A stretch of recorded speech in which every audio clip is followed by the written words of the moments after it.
So let's move on to our very next panel of today, liquid staking.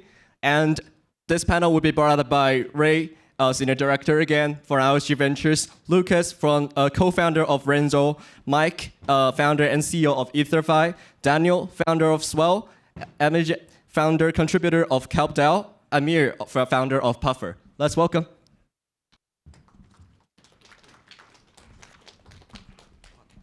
Our first panel is about liquid restaking. Today, so glad we invite most of the top players in this vertical. Like 2-3 years ago, we are discussing about like liquid staking. Right now, we can see there are more than 100 billion value stake Ethereum on chain. Open new market definitely is a new paradigm pioneered by EigenLayer, and there are a lot of like new users coming out just for liquid restaking. So to begin with, maybe we can start to introduce ourselves, our background, and our main focus. Yeah. Do you want to begin first? Maybe like KelpDao. Hey everyone. Good afternoon. My name is Amit. I'm one of the co-founders and core contributors at KelpDao, one of the liquid restaking platforms with over $650 million in TVL. Amir, one of the core contributors at Puffer Finance.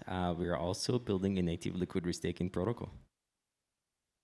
Great. I am also a native restaking protocol. And Mike, I'm the founder and CEO of Etherfi. Yeah, I guess we're all kind of in the same boat. GM everyone, thank you to IOSG for putting this together.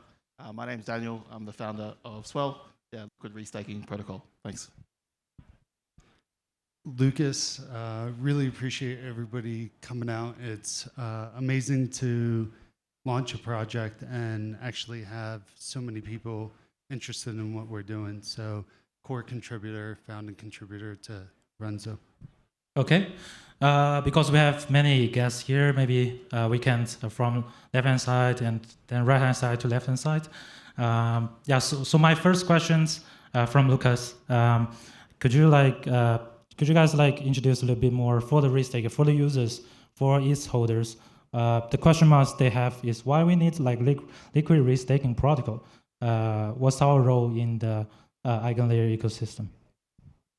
Yeah, so from the very beginning when we started thinking about EigenLayer and different things that were going to be needed, we noticed that EigenLayer as a marketplace has a lot of complexities, and that's a good thing. But what that also introduces is the opportunity for projects like Renzo to be able to abstract all those complexities away and make it very easy for people to access. In the same way that in 2019 and 2020, when staking came on the scene, Lido did an amazing job to abstract those complexities. But when you look at EigenLayer and you start really understanding what Sriram was talking about and how ABS structures are set up and how incentives are set up, it's actually significantly more complicated. So what you end up having is a protocol or a project that needs to do three things. One, manage security and risk, help users to understand what kind of operators are validating and securing ABSs. Also understanding ABSs and the risks associated with them. Not all ABSs are created equally. And 3, give users liquidity to those opportunities. So at a really high level, those things sound simple, but when you start stacking them together, they're extremely complex. And our goal from the very beginning has been to incentivize or align incentives from the rollups, the liquidity flowing through, the operators, and securing the ABSs. And with that, what you see is with Renzo, we started rolling out earlier this week integrations with all the L2s. So Arbitrum launched yesterday. the guys are literally in the process of launching on BNB. And one of the amazing things around that is when you think about incentive alignment, EigenLayer, the clients and the users of EigenLayer are rollups. And as rollups use different ABSs, they add value there. But as they add value, users want to capture that value. And you see the liquidity flowing from the L2s back to mainnet. And with the awesome team at Connects, we've actually closed that incentive loop for EigenLayer and the rollups. And as you see demand pick up, as the market picks up and gas fees on ETH mainnet start increasing, you'll see activity on L2s really pick up. So that's a very big focus of the team today, and as we get ready for Eigen DA launch. So. Cheers, Lucas. Yeah, I would echo a lot of those comments. I think just generally, the thing about LRTs with EigenLayer is it's a very similar sort of thesis or like sort of sequence of events that's going to happen with what LFT did for Ethereum. And I think the fundamental principle about like there being a yield-bearing instrument in DeFi as being superior to just raw ETH whilst also securing the network is something that's more pronounced within EigenLayer. So this notion of a double plus yield-bearing instrument whilst also not necessarily being driven by, you know, like perpetual yield farms or something like that, but actually a new way to sort of drive middleware infrastructure with better security properties and sort of improve capital efficiencies by orders of magnitude. But generally speaking, in terms of like the three core principles as to why I think it's important from a restaker's perspective is, yeah, so sort of to riff on what Lucas was saying was, one is simplicity. So users don't really want to deal with all of the complexity with AVSs and operators. You know, there are people that have full-time jobs that are trying to do this, and it's still very complex, and it's also a fast changing landscape. There's still yet to be standards around this sort of thing, and there's still not a lot of data collection as well. It's quite difficult. So having forums like this is absolutely essential. The second thing as well is liquidity. Generally speaking, things that sort of promote liquidity have been shown to be a preference for users.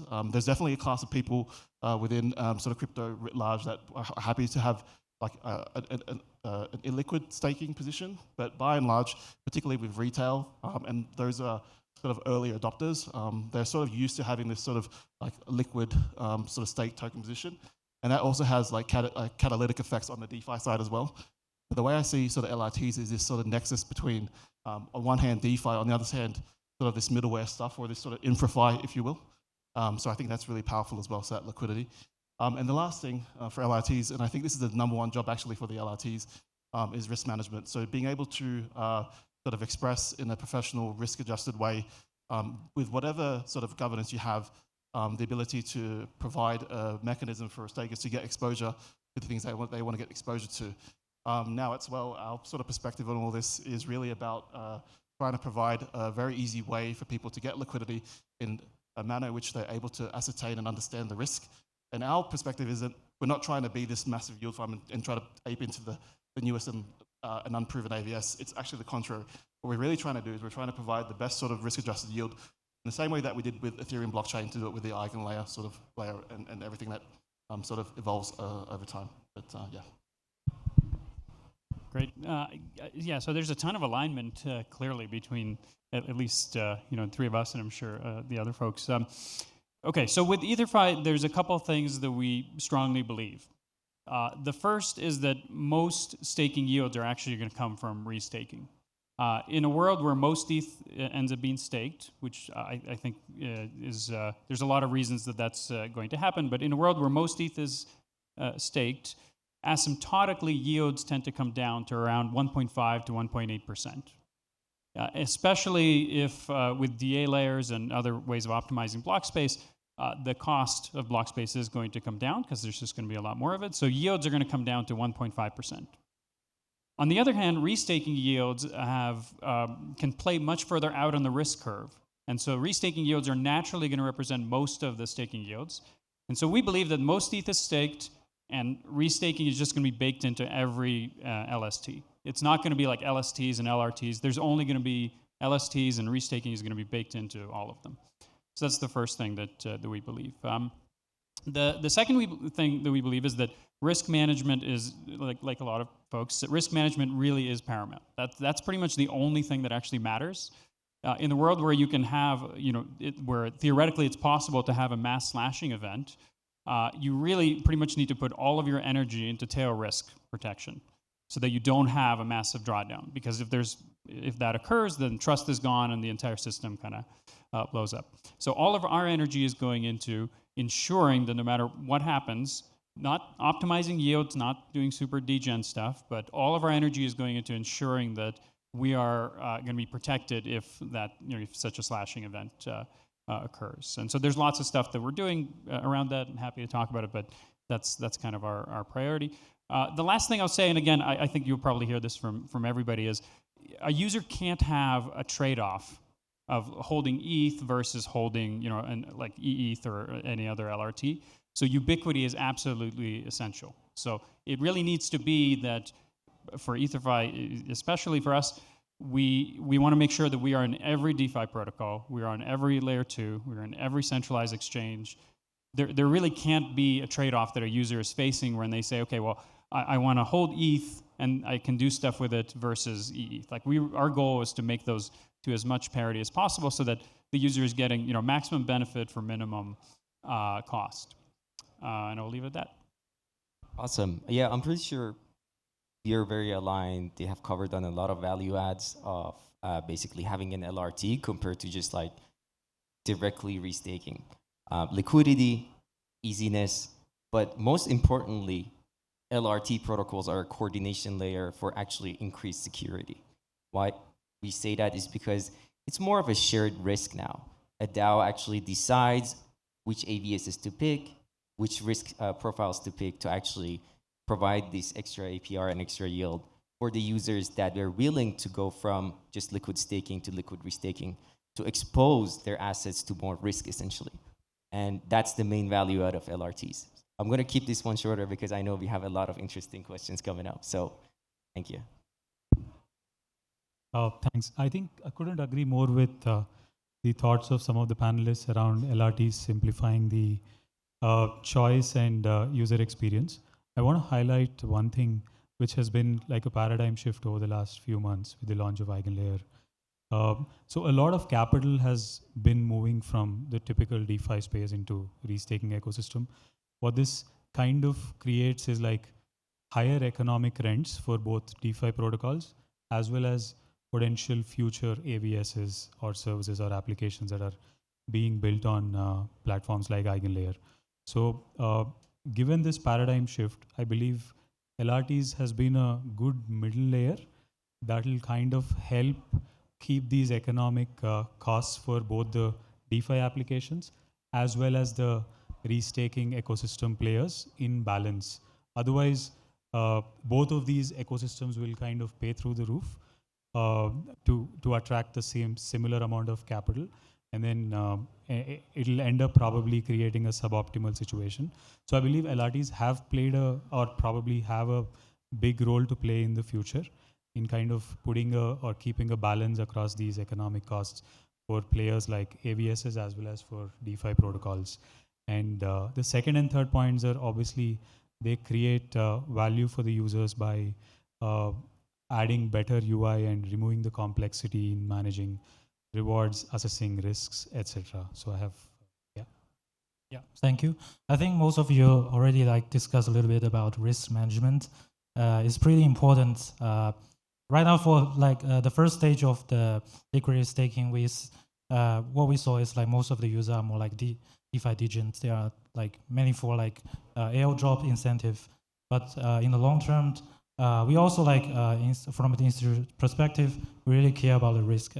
It actually took a little bit while to actually let us put the money in the liquid staking. And right now we have liquid restaking. We actually introduce additional risk layer because when we talk about risk management right now, we have not only about the financial risk, we need to also evaluate those AVS technical risk. So I think a lot of things hybrid with each other. I believe that in the long term, you definitely have your main target risk profile users, and which group of users IO main target in the long term, and how to classify of them and use different tranches, and how to persuade those big players like big institutions. Because right now, even for me, try to persuade them to put money on liquid staking. It's still a little bit hard to explain what that different dimension of the risk in the liquid staking. Yeah, maybe this time start first from KelpDao. Yeah. Yeah, maybe I can talk a little bit about that. So for us, I think you're exactly right that there's a very different profile of users. Right now, a large proportion of users are, of course, points farming, which is well, I would describe it as like stressful, because that's I'm very much not the gambly type, and so I look at this space and think, my God, I wish it was a little bit more rational. But about 30% of Etherfi's users for us are institutional users. So we've been spending a lot of time focusing on explaining and educating more sophisticated allocators about the benefits of staking, restaking, the risk profile, and and why they should deploy into this ecosystem. And we view that as much more aligned, much more long-term capital. So for us, that's a big area of focus. But even in that category, when we talk to an institutional allocator, the types of people we're talking about are people who are already in crypto. Like, we're not talking to a family office that only does bonds and index funds and convincing them to put it into Pendo PT tokens. We're talking to institutional investors that are already allocating into crypto, and explaining why this is a good investment vehicle and why it provides sort of broad exposure to a growing ecosystem. And then on the retail side, I think it aligns more with what I said earlier around just being in every single DeFi protocol, so the users are able to do the stuff that they normally want to do, and we've seen in the DeFi space. Yeah, I think it's a good point. So if we actually evaluate the spectrum of user segments or consumer segments that are currently active in the crypto space, on one hand, you have these large institutions that probably are happy with passive staking and potentially restaking yields. Then the next spectrum, which is probably a large segment of hedge funds and high yield seekers that probably go into restaking and potentially put a portion of the capital in Pendle type of pools and probably do carry trades with us to kind of maximize the yields. So currently, this segment is one of the large segments that is dipping into some of the LRT protocols. Then you have obviously the high yield retail yield seekers, which are kind of like move from one opportunity to the other and seek airdrops. Then you have the large passive segment of retail users that are probably on some of the capital aggregators like hardware wallets, software wallets, that are where we are yet to see a lot of adoption, because some of these large capital aggregators haven't really integrated any of the restaking platforms yet. But that segment is the segment that I believe is going to take the next set of growth in terms of restaking. Yeah, I think traditionally institutions tend to follow something that is de-risked. So they would look at what happened to the retail, what was their experience, and they would start stepping into, as institutions, into LRTs. Today, LRTs, basically, like Mike mentioned, are basically point farming, but in the long run, there should be definitions of risks for each of these LRTs. That's where I'm sure we're getting into different categories of risks later, and we'll cover this, but we have to really classify this for the users. Like Shriram always says, like, there are different classes of risk, like exogenous risk versus endogenous risk in any AVS, that we have to be careful and classify for the users before using. Of course, exogenous risks include, for example, in a token pool and a token pair where the price of one token drops against each other. Simply put, if we build an AVS that the slashing is dependent on the price of ETH, let's say the dollar amount of ETH, it's out of our control because the market moves. If the price of the ETH drops and slashing event happens, that AVS, of course, has exogenous risk.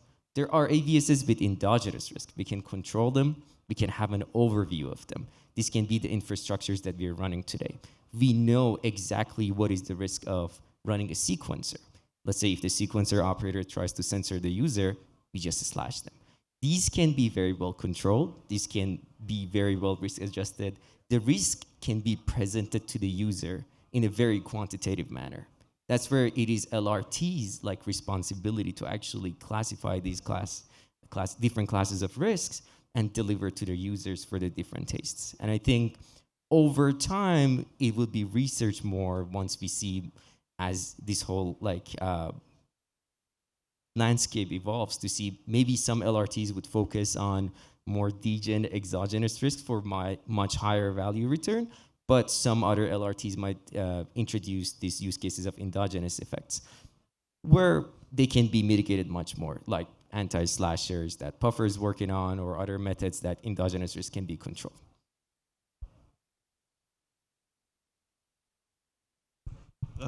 Yeah, just on the on notion of risk, just want to take a step back in terms of like just the eigenlayer ecosystem overall, in terms of sort of a new financial primitive as in relation to like the LRT, but also this notion of these non-fungible restaked assets. And I think just generally the notion of risk is also correlated to this notion of uncertainty, and that there's a lot of, I think in any sort of market that's maturing, like you have these different sort of degrees of certainty and conviction based on information that's still coming through, and it's very hard to price things out. But I think a lot of it's sort of driven by speculation early on, so it's hard to actually assess risk. So I think a lot of people that are coming in, there's a lot of speculation, but there's also a lot of promise as well. And I think that like just generally the major risks are things like slashing, things like market risk and just the technological risk and how those sort of compound and interrelate to one another, both internally and externally as well. Now, whilst it's easy to sort of like categorize those risks, how do you actually quantify that? How do you qualify those risks? That data is still forthcoming. So what I expect to see over time is that as the market matures, as Eigenlayer moves through its roadmap, as LRTs start to mature as well, that you'll start to see a shakeout and this sort of emergence of standards and this emergence of classifications that may or may not sort of replicate what we see in traditional bond markets. There was a good sort of ETH research paper that was penned by Mike and Taran that sort of made this sort of analogy.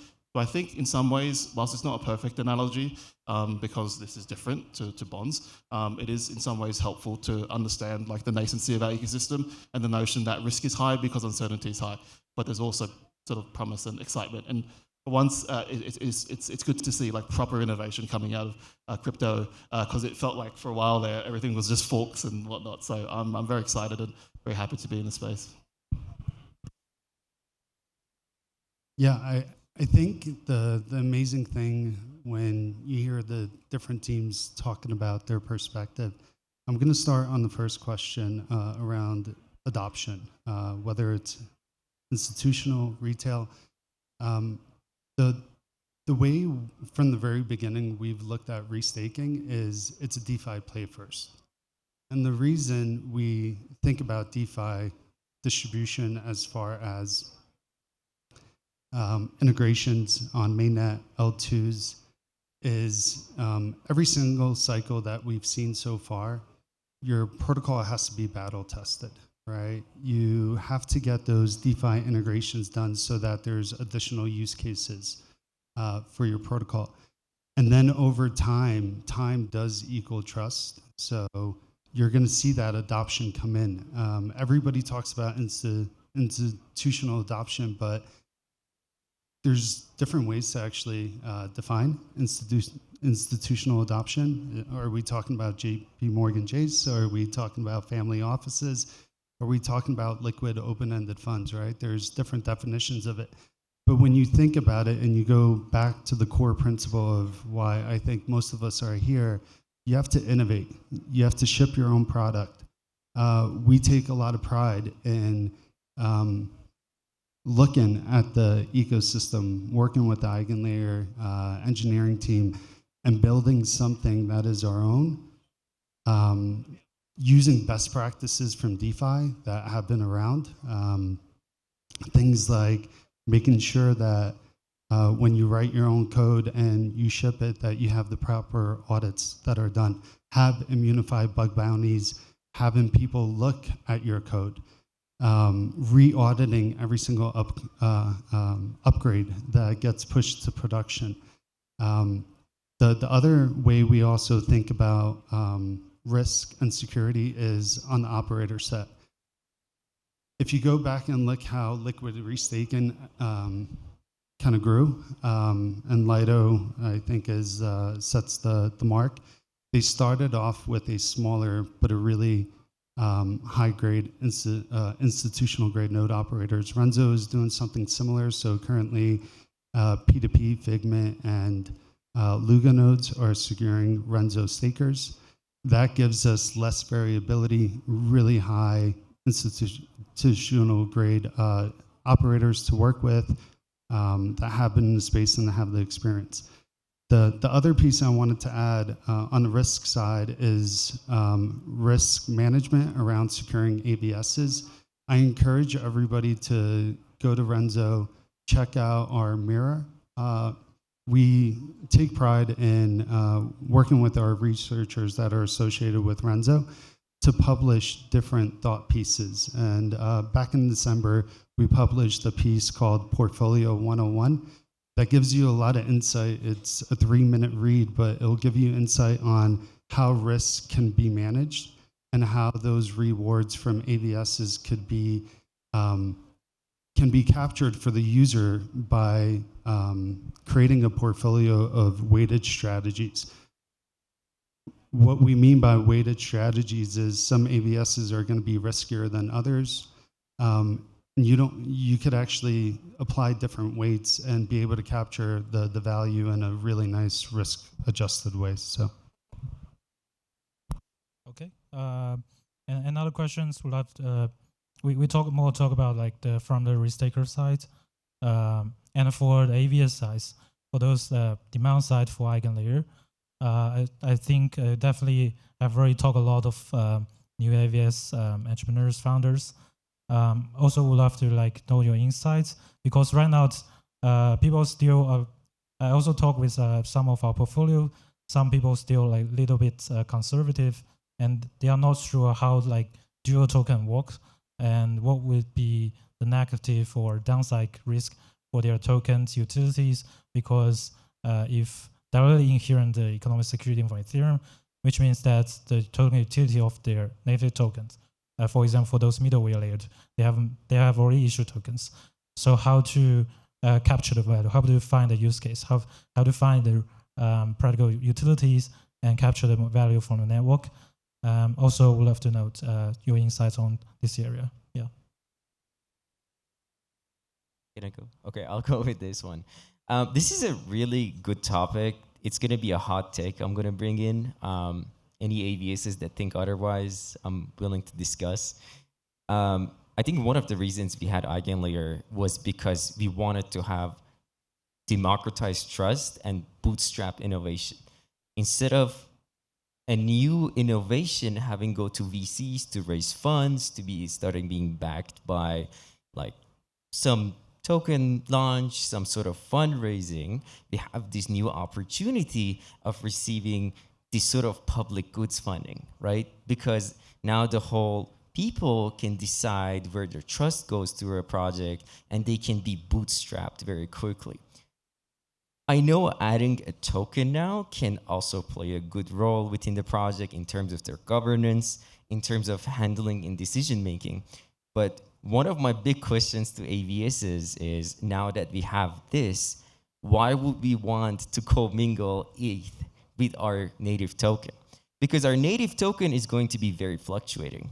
Like, we always have to keep a balance between our native token, the amount of the native token securing the protocol versus the ETH securing protocol. And if the protocols are gonna like commingle these two securities, it's gonna create a risk profile that is sort of unpredictable. So it has to be very carefully measured. It has to be carefully decided where the native token is playing a role in this whole process. Yes, sure, if the native token is only a source of rewards, that's good. If you're paying your users in a source of rewards, and those rewards can decide on factors like governance, on the future direction of the AVS itself, is great. But if we're relying too much on the native token as source of security and trust, it's going to be a dangerous thing. We have seen time and time when we are collateralizing anything with native tokens, what happens next. So I would say this is a very important factor to consider, especially us as LRT protocols, because we have to put to account these risk factors for our users. And moving forward for the AVS creators themselves, where they actually put their native token and how much trust weight they're putting on that native token. Yeah, I couldn't agree more with that. I think that bootstrapping through restaking gives new protocols, whether they're blockchains or Oracle networks or whatever, way more control over their token than if they had to use exclusively their token for bootstrapping in the first place. They can control, they have to provide much less emissions than they otherwise would have, because traditionally, you know, if a new blockchain launches, they have to provide crazy amounts of emissions, which makes it harder for them to succeed in the long term, whereas now they can be much more controlled about it. And they can also, through various mechanisms, manage the sell pressure that launching produces. So I actually think in pretty much every way, it's better for new projects to use restaking if it makes sense for them. Yeah. So I think it's a pertinent question. Both Amir and Mike have covered this well. I just wanted to add a couple of things around the debate between native token and LST or Ethereum as a security. I think initially a lot of projects would, some of the bridges like Omni or for that matter Lagrange or any other roll-up as a service player, the amount of security that they need is probably going to be massive, and initially their native token wouldn't have significant amount of float to provide for that security. So they might want to initially start with ETH, even though they start with a dual staking model. They might want to take majority of the Ethereum security in the initial phases and probably slowly strike a balance between ETH as well as their native token as the security. So that kind of creates a balance and utility for their native token as well.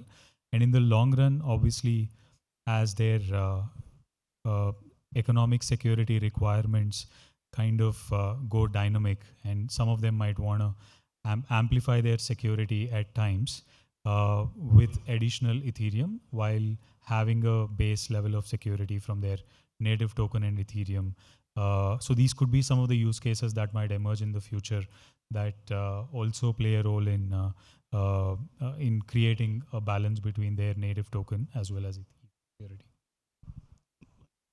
Yeah, so we have a very different approach. The second projects start talking about tokens and prioritizing around tokens, we tend to see a pattern where they're focused on growing TVL at all expenses. We are completely on the other side.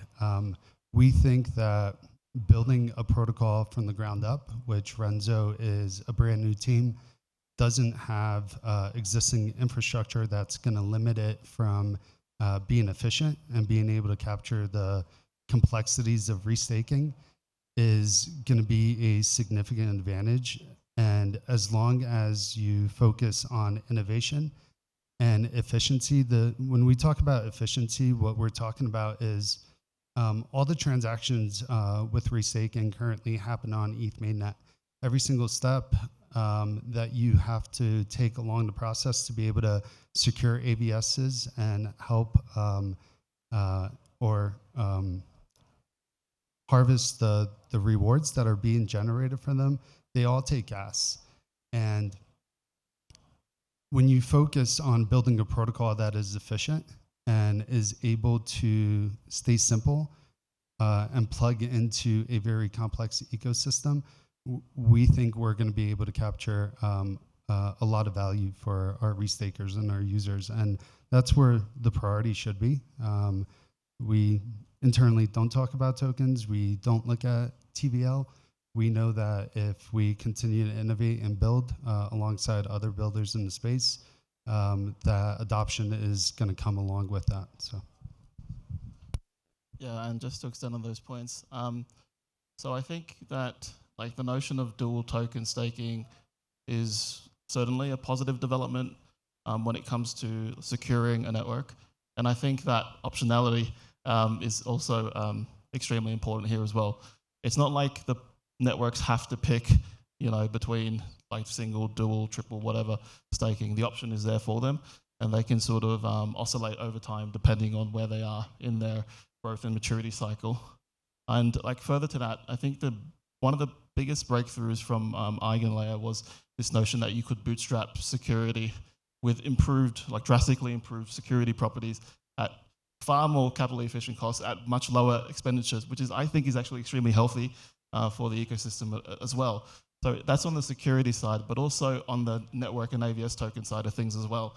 So the notion of a dual token staking, yes, while it does put into question some of the things about the reliance of the native network token for utility, I think net it's a positive because there are issues with regards to network tokens insofar as things like volatility, things like death spirals, and these sorts of things.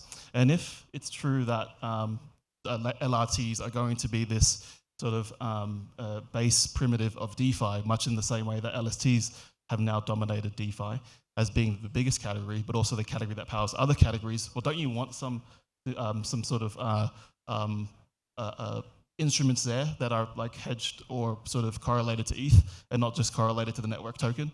Don't you want something that's a proxy to ETH itself, because that's what you're actually building on? And that's also, I think, why the collateral that has been taken in is not USDC, it's not Bitcoin, at least initially, it's ETH. And then so if you have these dual token networks that are correlated to ETH, then it's a positive thing. And also, I would assume that over time, like much in the same way that Balancer did pioneered the 80-20 pool for some of these sort of issues that are happening with the DeFi governance token, so too can network tokens sort of adjust those parameters internally to the degree to which that particular dual token, if it is tokenized, is represented as X percentage versus Y percentage to ETH. And as the protocol becomes more mature, it moves through its emissions curve, moves through its issuance, and maybe you can sort of reduce that connectivity to ETH. And maybe it then does sort of break out of that correlation, and then I think that's sort of healthy. Since not much time, I will maybe ask my final questions. I want to still emphasize a little bit more on the adoption side. I have like two sub questions. One is still AVS. I think some of you already mentioned that if we don't want this restaking finally become a democratic fundraising game. We want to find a real use case for AVS. So until now, based on the close partnership with partners that you already work with, what use case in the middleware? We have decentralized sequencers, like storage, like DA, etc., like gaming engines. What sorts of use case you think makes much more sense to leverage restaking narrative? And the second question is a little bit more about liquid restaking file, LRT file. I have no sense what that actually means. Will it introduce additional risk for the users? What kind of use case right now you are building on LRT file? Yeah. So I can touch on the first question, which was basically, where was this AVS and this restaking going? I guess that was the first question. That was the second one.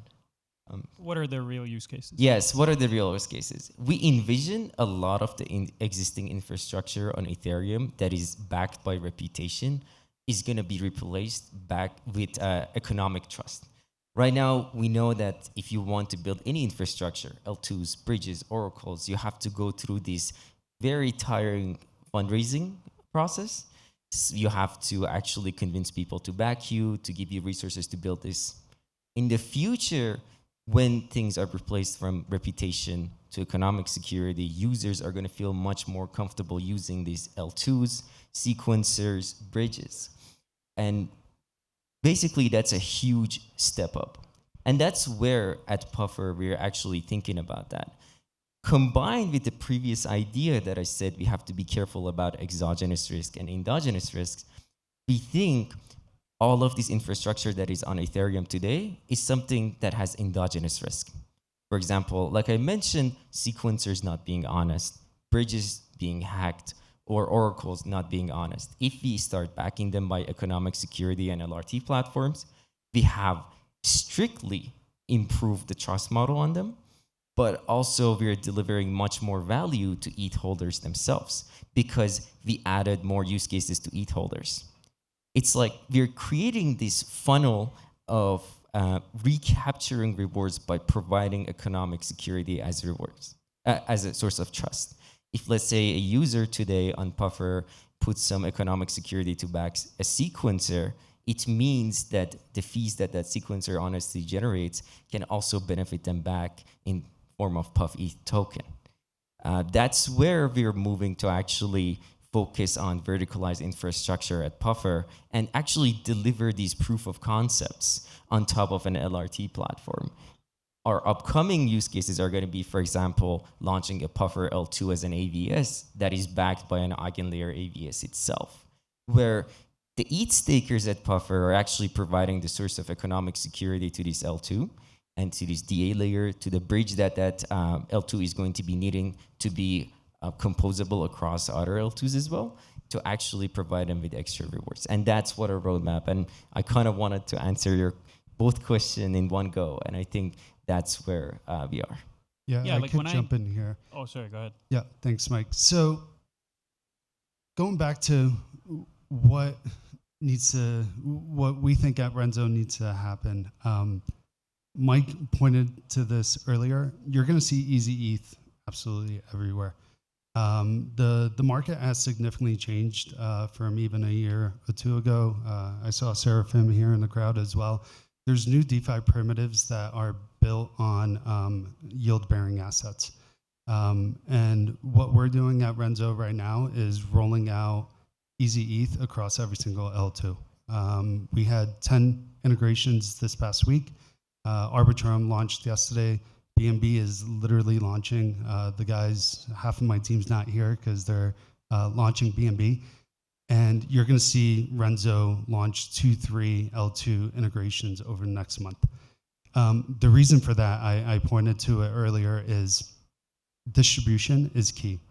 Having that base layer and having easy ETH integrated with every single DeFi protocol, given accessibility to users, and making restaking easy is the goal. When it comes to AVSs, we're extremely excited for AVSs to launch.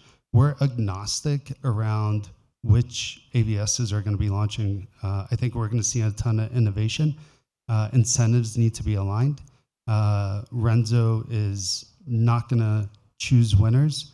We're going to take a risk-measured approach to capture the value for the restakers on Renzo. Yeah, I wanted to add in our case that when I find myself encountering skepticism about restaking, and people say, well, like what are the actual applications? What are the use cases? The easiest argument, the easiest way to convince folks is not to come up with necessarily exotic things, even though I think there are lots of really new and interesting things that are possible with restaking, but just to point to the existing stuff, like bridges and oracles, for example, that are kind of self-evidently made 10 times better when built on a restaking foundation.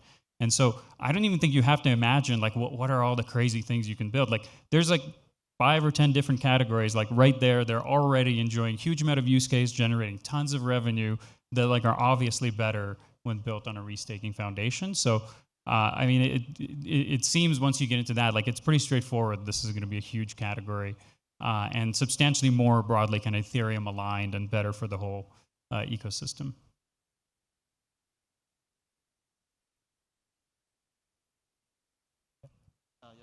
Yeah, just jump in there. I would agree with what a lot of my colleagues have said about the power of restaking. I think to look to history, just what happened with LSTs and the fact that LST is the #1 category, powering other categories, and the fact that a lot of it was premised on this notion of a yield-bearing instrument.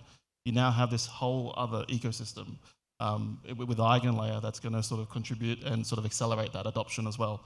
And actually, I think it's going to be quicker and larger as well because there is that familiarity with LSTs, and also there's like perfect integration with LSTs as well. And also, LSTs are being utilized as collateral in various sort of LRT models as well, which is extremely interesting. So it's this sort of original notion of like this composability, this money logos, these building blocks, and so on and so forth. And I think it's, I think the market itself will sort of, and market participants will shake out to these various sorts of models.